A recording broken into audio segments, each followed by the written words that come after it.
Hello, everybody. I think we're live.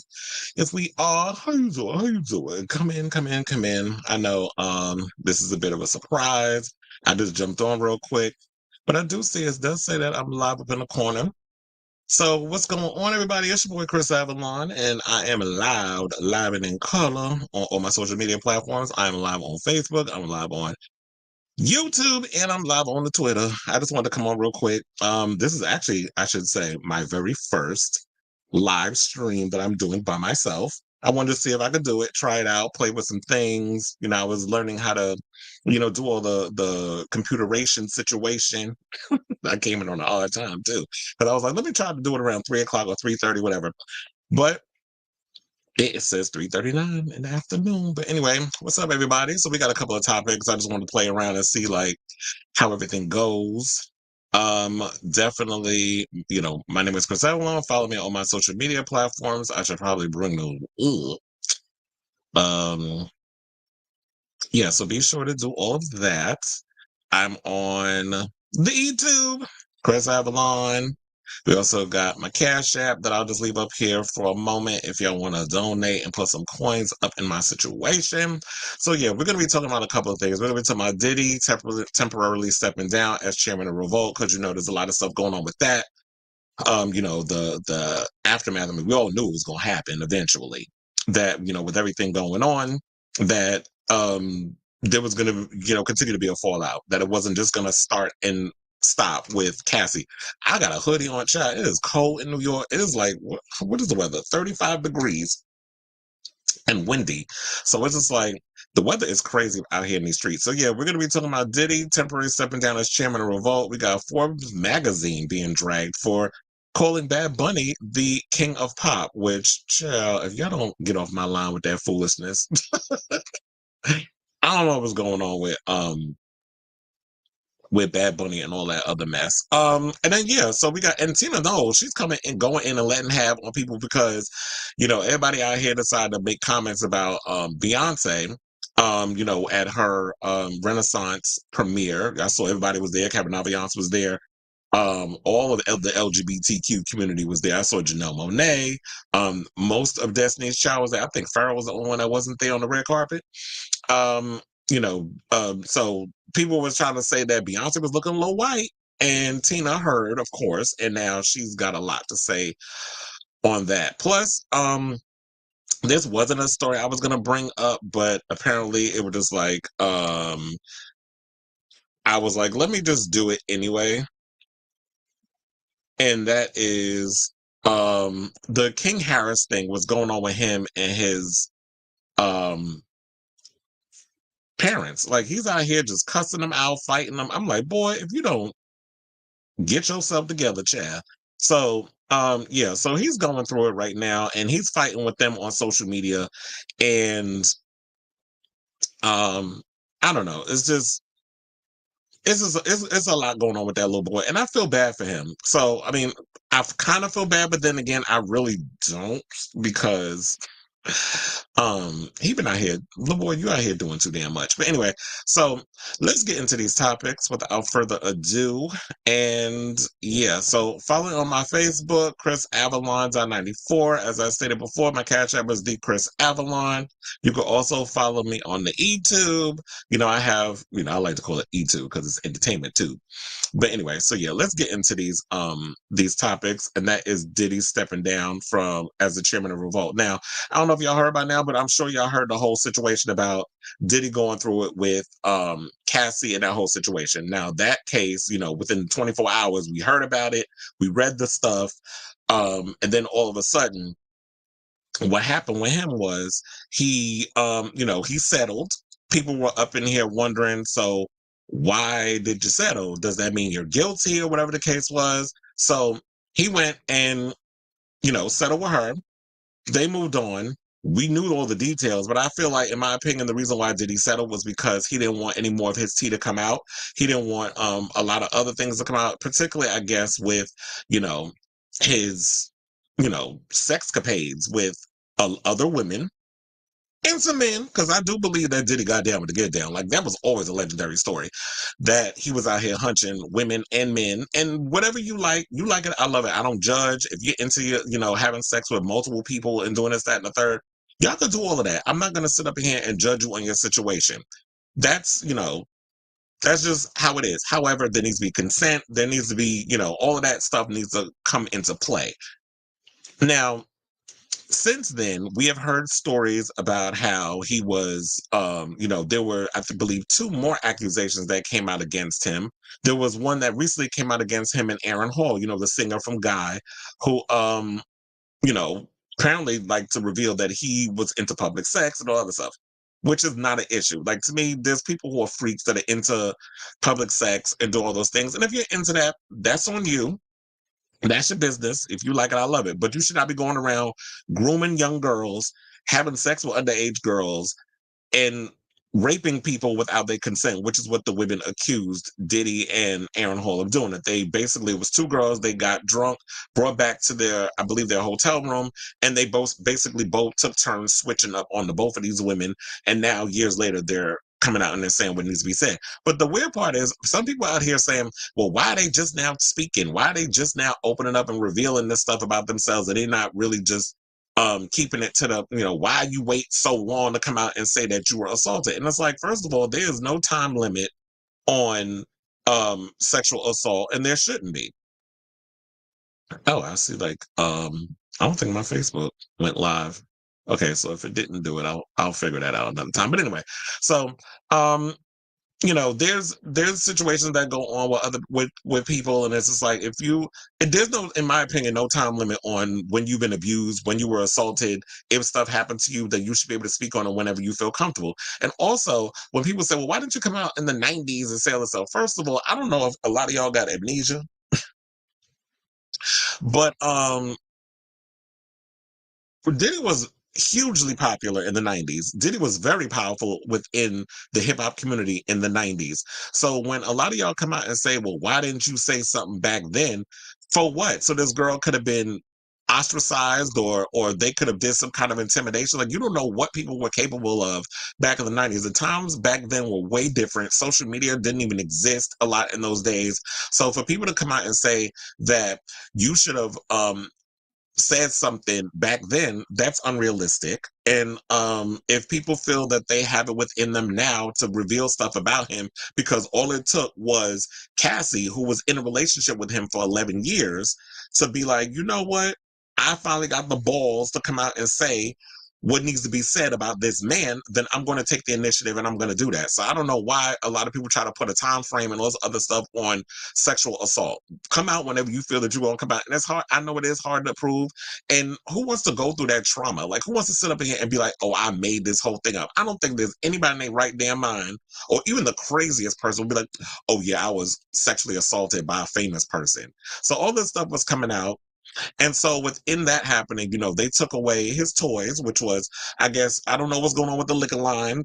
Quiet as it's kept. Wasn't he isn't he in a court battle with the liquor line? So about they didn't compensate him and pay him his money. Come to find out, word on the curb is he don't even have ownership of the liquor line. He's lending his name to the brand, like Donald Trump does to all them damn buildings and shit that he was lending his name to in New York and wherever else he lends his name, in regards of getting a check by putting your name on a couple of, on some architecture. So, on that, so Diddy had that with the liquor line. They said he don't own it. Then they were talking about that they're discontinuing his fashion line, Sean John, which I didn't even know that was still around. I thought they got rid of the fashion line eons ago.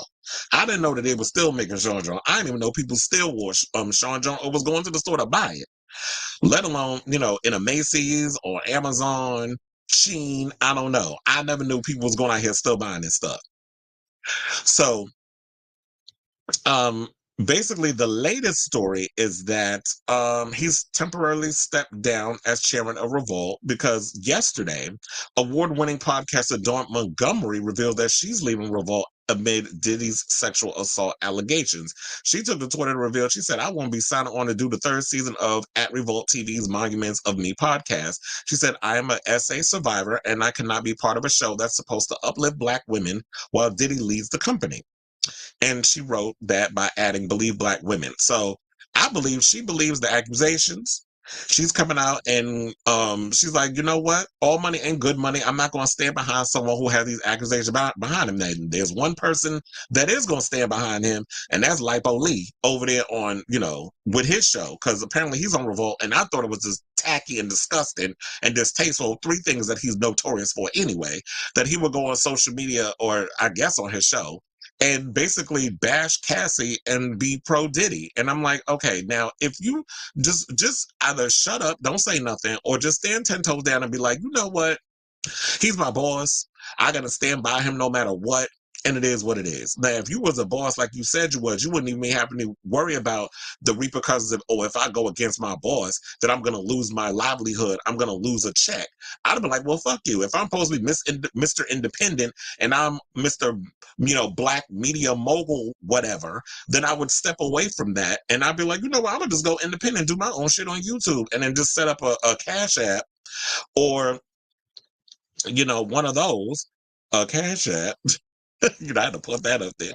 So you can either set up a Cash App or you know, or some kind of fund where they can fund your show and you be independent and you don't have to be caught up in, having to be Diddy's lackey for lack of a better word. So I would have been like that, but instead he decided to go and try to bash Cassie like he know every goddamn celebrity in the industry. Just because you rub elbows and you be in the room with them, which I've done the same shit. Just because I've been in the room with some celebrities don't necessarily mean I know these people. And even the closest people that you think you really don't know how they get down, or a lot of times they look the other way because it's gonna give them, money, success, fame, glamour, or power, whatever.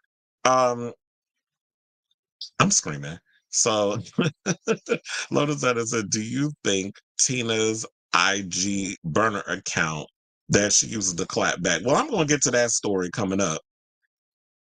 In regards of what Tina Knowles said, because I'm gonna show everybody in case they didn't see it and all that other stuff. But yeah, I mean, funny enough, I don't know if she used a burner account. I think Tina Knowles just be bold within herself to be like, I'm gonna just say what I want to say, and I dare somebody to say something.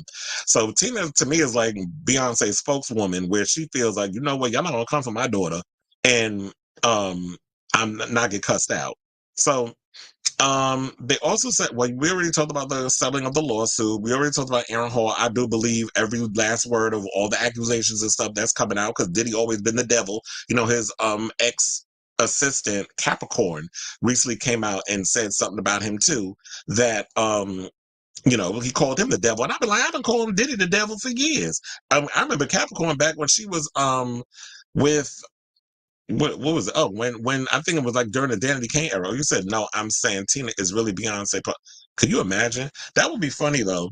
That Tina is really Beyonce, because Beyonce can't really be out here saying what needs to be said. So she's like, oh, you know what? I'm gonna come out and cuss y'all out. But I'm gonna pretend to be my mother. No, I just feel like Beyonce is just way too. I don't know. I don't see her risking her career doing that. Like, I feel like she'll keep it to herself, and then let other people do the talking for her. So, with all that being said, him stepping down, I feel like that's good and all, but how does that solve the situation? Like, does that mean that because he's stepping down, does that mean that you are removing yourself entirely from the being at Revolt? I mean, from what I heard, he doesn't really handle the day-to-day stuff over there. From when I was reading the article, they have somebody who handles all of that stuff. I guess maybe he has what do you call it, like a percent share in the profits and all the stuff. But they have people over there who handle everything. But of course, 50 Cent had to weigh in and be a troll, and basically was like, he posted on his IG that he would produce a Surviving Diddy documentary, and also told Diddy, he said, what he said? He said, I'll buy that from you, Playboy, for the low. Because Cadillac and AT&T gonna pull out. I'll give you a few dollars for it now. Sell it to me, and then we could be friends. I'm serious. Call my phone. So, Branson Cognac at Leche Mindori. So he basically said that he'll buy Revolt from him. Why? So you could put a bunch of damn episodes of Power all over that shit. That's like the equivalent. Um, I believe that too. Like when you said he about to step out the US, yeah, he about to, like, in my opinion, give it time. He's gonna pull what do you call it? He's gonna pull a Russell Simmons and end up in Bali. They're gonna end up on the same damn island together. But you wanna know something? There's a whole hodgepodge of stuff that's coming out. It's like between Diddy with the accusations, you got Aaron Hall. Recently it was Jamie Foxx got called up into some mess. Jimmy Iovine. Then we had, President, is he still with Interscope? I don't remember. I can't keep track of these damn people. Who here, who retired, who done left the building, who all that other stuff. So Jimmy Iovine has been pulled in. Even our own tired ass New York City mayor Eric Adams is being accused of assaulting a woman back in the 90s. So that's coming out now. And I can't wait to vote that ninja up out of office because I can't stand him. But yeah, I say all that to say, Diddy, I don't know what you're gonna do. Yeah, I honestly, I have no idea what what's gonna happen and all that good stuff. But yeah. So do I feel bad for him? Hell no. I always call Diddy the damn devil. I've been saying that shit for a million years already. So, good luck to you, sir, because you definitely gonna need it. Okay, so with that story down, let's get to our next story, which is Forbes magazine being dragged for naming Bad Bunny the damn king of pop. So, I woke up this morning minding my business like I always do. And then all of a sudden I got an alert where there was some Bad Bunny um is being referred to as the king of pop, which, look, we already dealt with that a while back with Harry Styles, where Rolling Stone tried it by being like, oh yeah, so Harry Styles is the king of pop and deal with it. And the people was like, oh hell no, you not. And to the point, it got so bad that even Prince Michael, as in not Blanket, the other one, Michael's firstborn, came out and did a podcast. I did it on one of the episodes a while back. He did a podcast where he was like, no, like it took my father 2 decades almost to get that, excuse me, that king of pop title. So for y'all to come up in here and say, "Oh, my father, like, he's the king of pop," after what? Like, the only songs that I know from Harry Styles is "Watermelon Sugar" and "As It Was." I don't really know any of his earlier music. I just noticed that now his solo stuff is really starting to take off within the last year and a half, 2 years. So that's the way I'm only familiar with, um, Harry Styles and his music and all that other stuff. So I'm not really familiar with all the other stuff that he does. But I don't know how, just because you're popular on social media and then you got a lot of white girls excited to see you whenever you get on stage in your knockoff Mick Jagger regalia, that all of a sudden you are, this big shot or whatever the case is. So they were like, you tried it, try again. So now they're doing it with Bad Bunny. And so Forbes magazine went on to say the following. They were like, Bad Bunny cemented himself as one of the biggest artists of the generation, to the point where he is currently considered the king of streaming, the king of reggaeton, and even the king of Latin music. With all these nicknames, Ford magazine included him on his most recent cover and called him the new king of pop.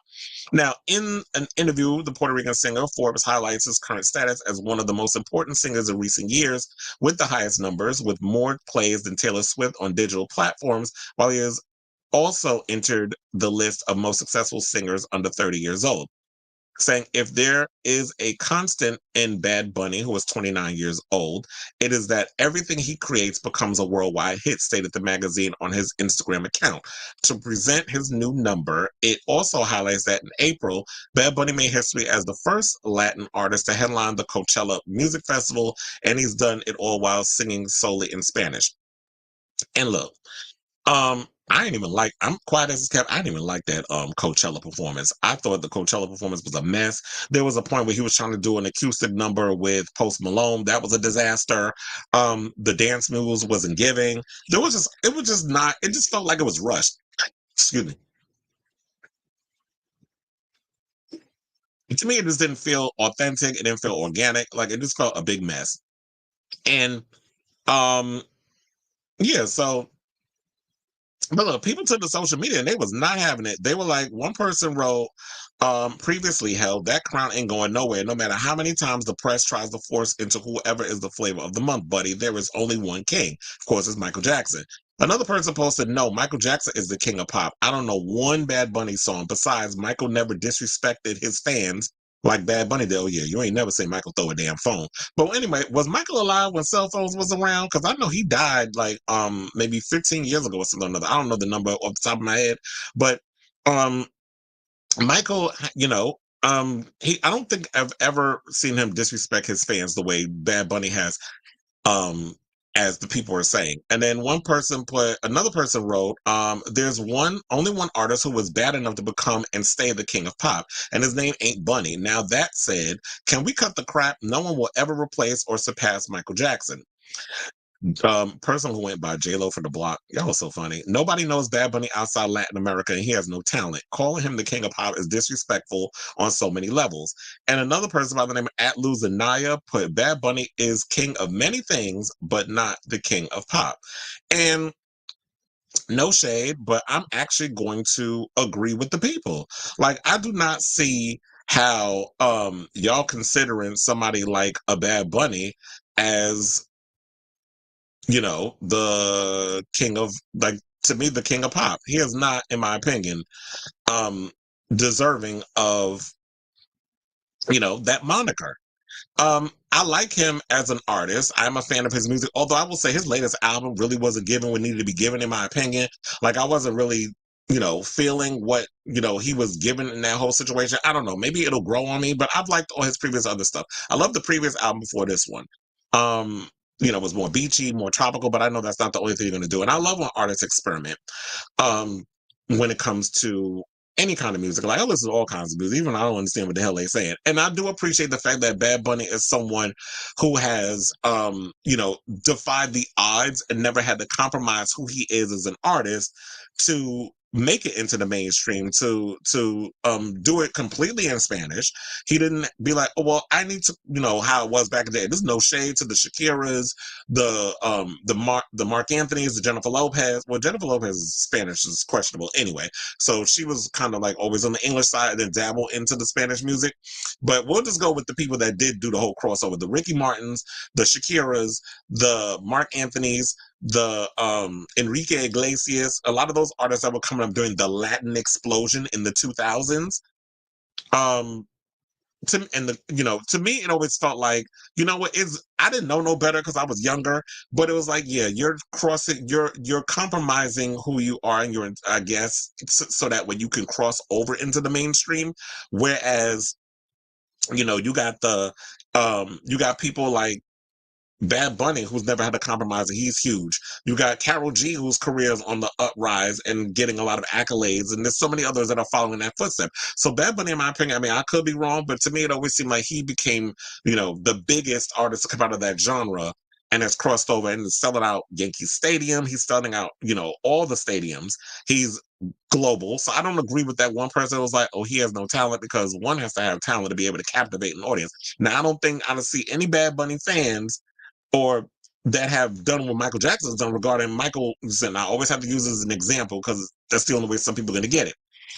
Where they pop up, he pops up on the stage, you know, and then just stands there for a good 10 minutes, or maybe less, but we'll go with 10 minutes. And then people screaming, they're in awe. It's like Jesus didn't come down off the cross, and they're bowing to the king or a god. It's about, we shouldn't look at human beings as gods. But um, with that being said, it's just like we've I don't think anybody has captivated that kind of energy and momentum the way not Bad Bunny, the way Michael Jackson has. I think the closest person that we've had that has done that is Beyonce. So um I don't see how he's had that impact. Now, like I said, I'm not diminishing what he's done as an artist, but um in my opinion, I just don't feel like he is the king of pop. And can y'all just come up with a different name or a different title or something or another, instead of continuously um using that as a situation? Because I'm tired of y'all with that bullshit. Like, stop the madness, please. Stop saying that excuse me. Stop calling people. Stop trying to get these people these titles. It's like if Bad Bunny is around, like I don't even think he's been around 10 years. Like if Bad Bunny has the longevity of like, say, a Madonna, a Beyonce, a Cher, somebody that or another, then they could be put them in an icon status. Like let people have their titles, and that be it. So good luck to you, Benito. Like I know. Oh, speaking of which, I saw like they had the I should have brought that up. So they had the list of because I closed it, but let me get that again. So they listed the top people of what's the exact thing they called it? It's the top 10 highest paid artists according to Forbes. So Bad Bunny comes in at number 10 with 88 million. Number 9 is Taylor Swift with 92 million. Number 8 is James Cameron with 95 million. That's probably all from that last Avatar movie. Number 7, Rolling Stones with 98 million. You have Brad Pitt with 100 million at number 6. Number 5, James Earl Brooks and Matt Groening, who created The Simpsons, with 105 million. Number 4, Trey Parker and Matt Stone. They still making money off South Park with 160 million. Tyler Perry at number 3 with 175 million dollars. Sting at number 2 with 210 million, and number 1, Genesis with 230 million. So it's like the elder statesmen, a lot of the legends, a lot of people who've been around for 100 years in this industry are the ones who's out here making this money. So why y'all running around talking about this person is making this kind of money and that person's making that kind of money? These ice spices, y'all want to try to bring in these little up and comers, but oh, they doing this and all these child, the icons, the legends, the people that have been around in this business for over 3 decades are the ones that's really pulling in the coin. So shout out to them.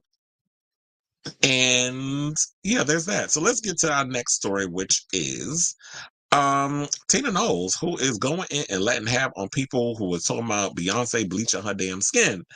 Now, I don't know if y'all seen the picture, but yes, I'm gonna bring it up. So, yeah, so Beyonce has, her mother had to come to her daughter's defense and basically go in and let have on people that have been throwing shade at her daughter, and rightfully so. So, okay, so I just wanted to bring it up real quick. So, where is it? Okay, so here it is. So, now here's what she said. She said, came across this today and decided to post it after seeing all the stupid, ignorant, self hating, racist statements about her, lightening her skin and wearing platinum hair, wanting to be white. She does a film called The Renaissance, where the whole theme is silver with silver hair, a silver carpet, and suggested silver attire. And you bozos decide that she's trying to be a white woman and is bleaching her skin. How sad is it that some of her own people continue the stupid narrative with hate and jealousy? Duh. She wore silver hair to match her silver dress as a fashion statement. Clown. Well, damn, she going in. She going to be with dummies, clowns. All right, daughter. Or auntie. I can't say daughter because she older than me. Anyway, alien superstar. Duh. That's what's really sad is that a white woman had the audacity to reach out to Neil, Beyonce's hairstylist. She was from TMZ, to say that the fans are saying that she wants to be white and she wanted to get a statement about it from Neil. Well, that made my blood boil. That this white woman felt so entitled to discuss her blackness. What's really most disappointing is that the same black people, yes, you bozos that's on social media, lying and faking and acting like you so ignorant that you don't understand that black women have worn platinum hair since the Etta James days.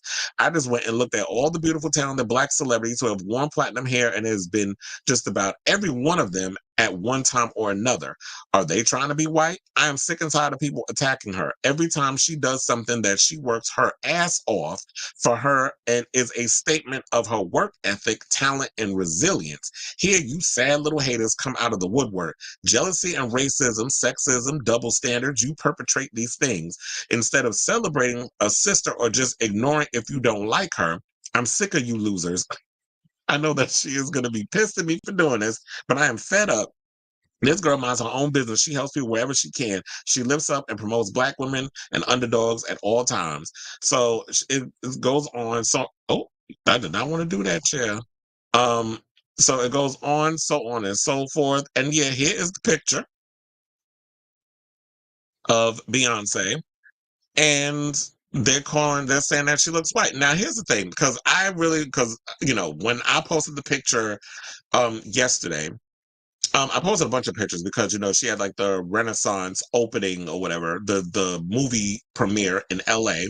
Like I stated earlier when I was opening up the show, she had T.S. Madison was there, Trace Lysette was there, Kevin Aviance, Marseille Martin, Janelle Monáe, the list goes on and on. Tyler Perry, every celebrity that was in the room was in the room. And I remember I showed a picture to a friend of mine who was a professional photographer, the many red carpets and stuff. And he said that with the silver, the hair, all the other stuff, it's gonna wash her out and make her look lighter than what she actually is. So is she bleaching her skin? No, I don't believe she's bleaching her skin. Now I did make jokes and call her Beyonce Targaryen.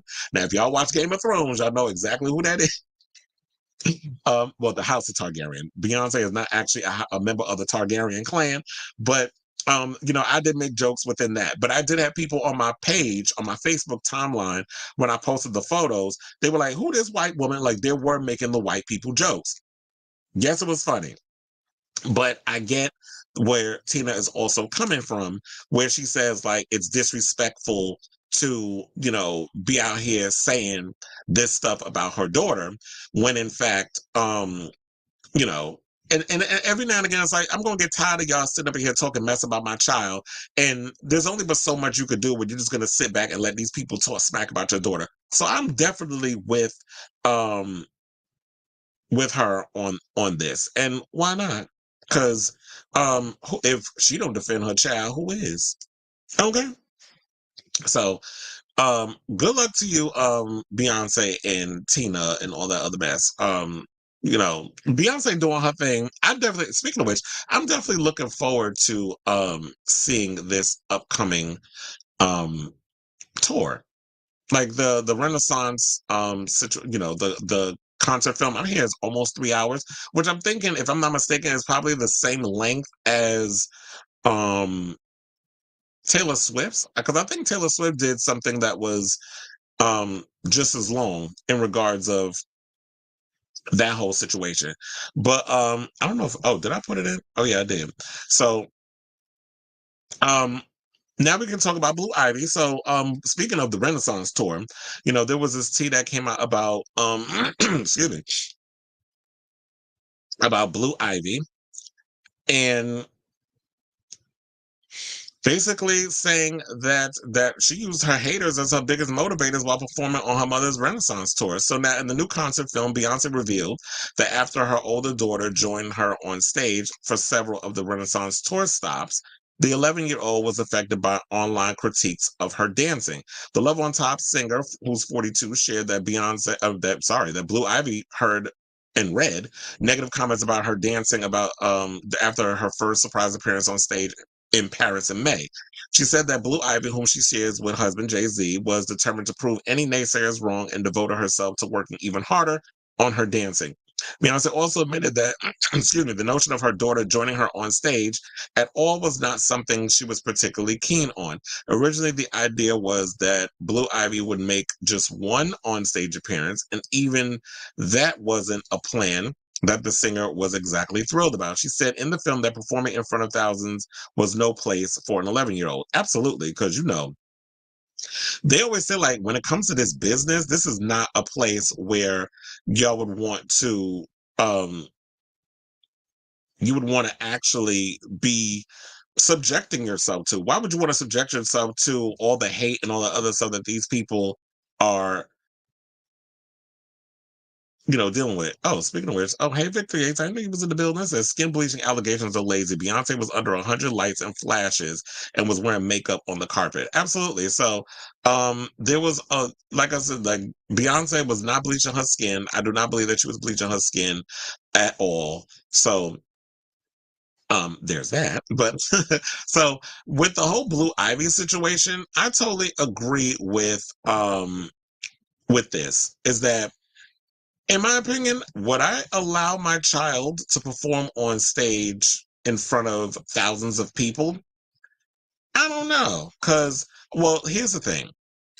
The thing that I've noticed with, like, we celebrities ain't like us. There have been a lot of celebrities that I've noticed as of late that have been bringing their kids out on stage to perform it. Madonna's been doing it for years. I believe it was the MDNA tour or whatever. That's when she had Rocco on stage performing with her. Lourdes has performed with her on stage. Now the new tour, the celebration tour, which I'm going to go see, in January, she brought out all of the kids except Rocco and Lourdes, because they're all doing their own thing. I just saw recently Rocco was doing like an art exhibit or something where he was painting this woman on stage. It was on Madonna's Instagram that she posted earlier today. So I was like, that's really cool. This kid is really serious about his art and his artistry. So they're all doing that. But the younger kids, you know, from David on down, they're all a part of the tour. And so I don't see anything wrong with it if the kids really like, here's the thing. I'm like, if you want to be on stage, and that's what Beyonce was like. She was like, I was against it, but then she kept pressuring and pressuring. She was like, okay, now if you want to be on stage, you're gonna have to work extra hard. You're really gonna have to put in the work. And Blue Ivy did. Now they said the first time she appeared on stage, she only had a week to learn, which is crazy since there have been, you know, artists who will say like they only had 48 hours or a week or whatever to learn, like even for just a regular performance.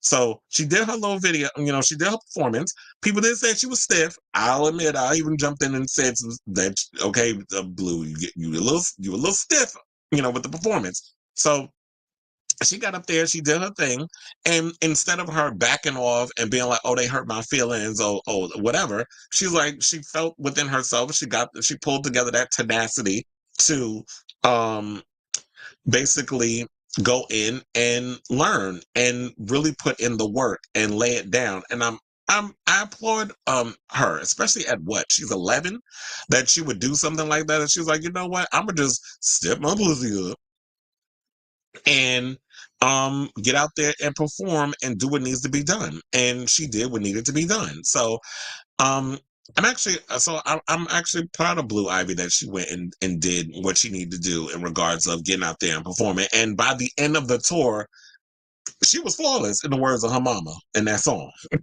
She got up there, she did her choreography, she kept it going.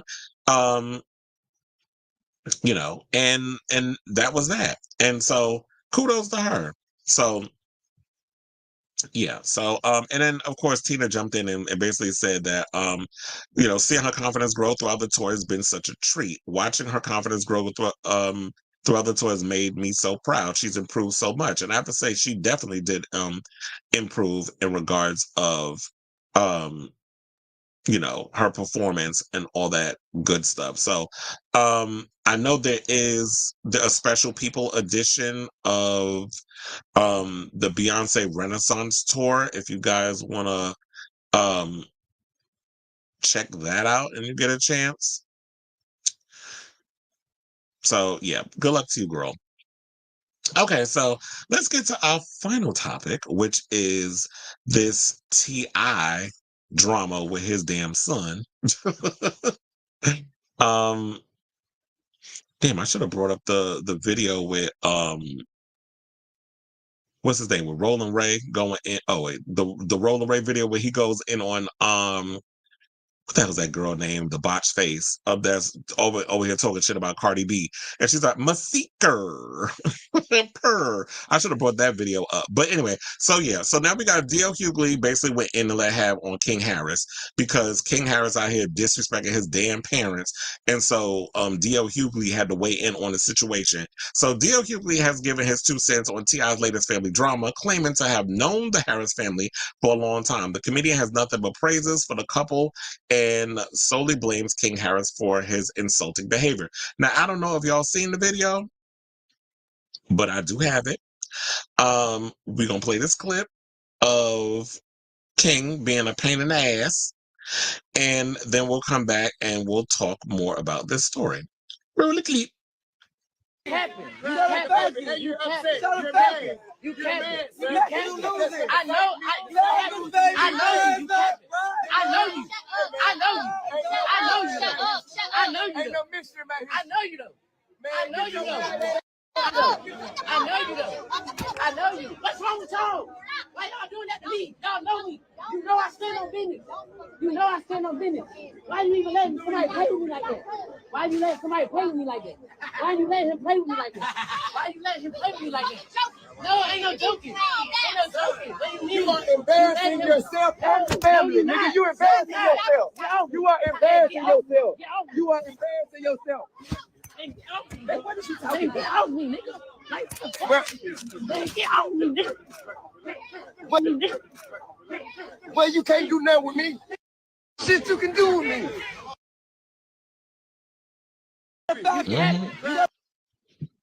All right, so now this boy out here acting like he big and bad. He trying to fight his damn daddy. He trying to cussing his parents out. Somebody he stand on business. I don't know what business you standing on, but that's what he said. Now, apparently what had happened was TMZ caught up with DL at LAX because apparently that's all they do is hang out at LAX. You know what? This whole time I was doing my show, I did not realize I didn't have my other ring light on. That is a travesty. Okay, so there we are. Because I'm like, wait a minute, why it's looking darker than usual? So apparently, I did not have my ring light and stuff on the way it should have been on. But anyway, I should have done. I'm just, like I said, first stream I'm doing by myself. So without a producer and all the other stuff. So I'm just learning all this stuff. I literally learned this stuff 30 minutes before I came on. So I give myself a round of but anyway, let's get back to this thing. So, basically what he said was, I've known T.I. and Tiny for a long time, and I've watched how hard they work and I watch how hard they value their family. And to have somebody that you work so hard and sacrifice for to ish all over your memory and accomplishes for clicks is insulting. He continued by saying, when we grew up, we actually grew up in the circumstances they romanticized about. And if it were that great, it was the inspiration for T.I. getting out of there and Tiny getting out of there. Yes, it inspired them artistically, but no parent would want their children to have it as hard as they did. When we grew up, we were poor, but what you couldn't do is tell a black woman that her kids were dirty or that they weren't taken care of. He then insinuated that King is a Nepo baby and said, and that's exactly what King's doing now. He's insulting the effort they put into raising him just for clicks. For what? You're only famous because T.I. is famous. And then there was something where they came out where they was talking about that King claimed that he grew up in a bando at his grandmother's house and lived with roaches, saying this is an old ancient proverb. Famous N-words don't usually have roaches. Hughley said in response to that claim, well, if your house is dirty, you might, pointing to the fact that King was on a VH1 reality show, The Family Hustle, during his childhood. If you grew up on a reality show, there was a roach on there. It was a paid actor. Well, here's the thing. Now, King did say that he basically implied that he lived with his grandmother. So when he was filming The Family Hustle, so this is where I'm like, okay, dear, maybe you don't have all the facts. When he filmed The Family Hustle, that he wasn't living with his parents. He was living with his grandmother. So when there were shooting days where the kids were needed at the house, I don't know where the other kids lived. They probably lived elsewhere, whatever, as well, or they lived in the house. I don't know. I didn't listen to the I didn't watch the podcast that he was on. I just saw the clips that was floating online, and I'm going based off of that. But if he did, drop it down in the comments if that was a situation that happened. Now, he did say that when he was living with his grandmother, that they called him. They let them know that, okay, today's a filming day. You need to come over and I guess act like y'all was all living together, like y'all was one big happy family. And he went along with it. So, but I do agree on the other hand is that there's nothing romantic about living in the projects and glamorizing hood gang culture. Like for me, born and raised in New York, I grew up in Brownsville, Brooklyn, which is the hood of all hoods. Amboy between Picking and East New York. That building stood over there, and I'm sure there's people that I grew up with that's still in that building. So when I talk about like my upbringing, and then of course Marcy Projects where Jay-Z is from, and my uncles and them used to, be up in that building playing and hanging out with their friends and stuff up in that building.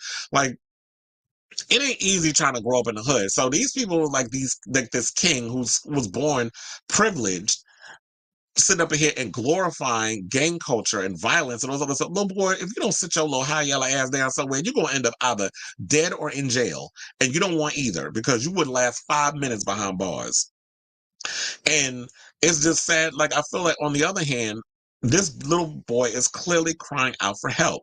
There's a reason why he's behaving the way that he's behaving, and that he's lashing out the way that he's lashing out. And I think, like, instead of his parents dismissing or being dismissive of his behavior, then maybe that what they need to do is they need to get into some therapy and talk this out. Stop putting everything on social media. But I get it. When you're the Gen Z generation and soon to be Generation Alpha, what y'all love to do is post everything on social media like it's your own little personal diary. And it's like everything don't have to be online. Everything don't have to be broadcast for our entertainment. It really doesn't. Like, just go and say what if y'all got stuff going on, work that out. Unless T.I. and Tiny don't want to go to therapy and deal with their family dynamics, then you figure out another way. Save it for your memoir. Like, there's a lot of people putting out memoirs. Brittany just put one out. Mike the Situation Sorrentino was about to put one out.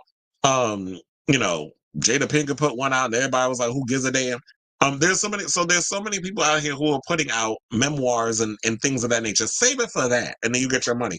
But if you want to sit out here and disrespect your parents and act like you well beyond, like, you stand on business, as you said, he didn't even say business, he said business. So if you want to stand on business and do whatever the hell all that other mess is, then you go ahead and do that, sir.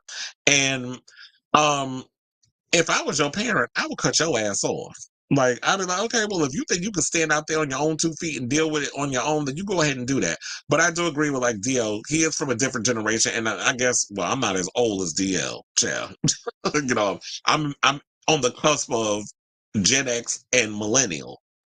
So, um, but like I said, we didn't glorify those things. If anything, what we did was, when you lived in the projects, when you lived in the hood, when you were poor, you did what you had to do to get up out of those circumstances. We wasn't out here glorifying and glamorizing that culture because it looks glamorous. And there's nothing glamorous about shootouts and all this other mess and all these other things that's going on. So I really don't understand why this little boy would feel that way. But I guess, when you come from a place of privilege and being born with a spoon in your mouth and all that mess, the only thing you can do is, do what needs to be done and glorify and glamorize and all that other mess.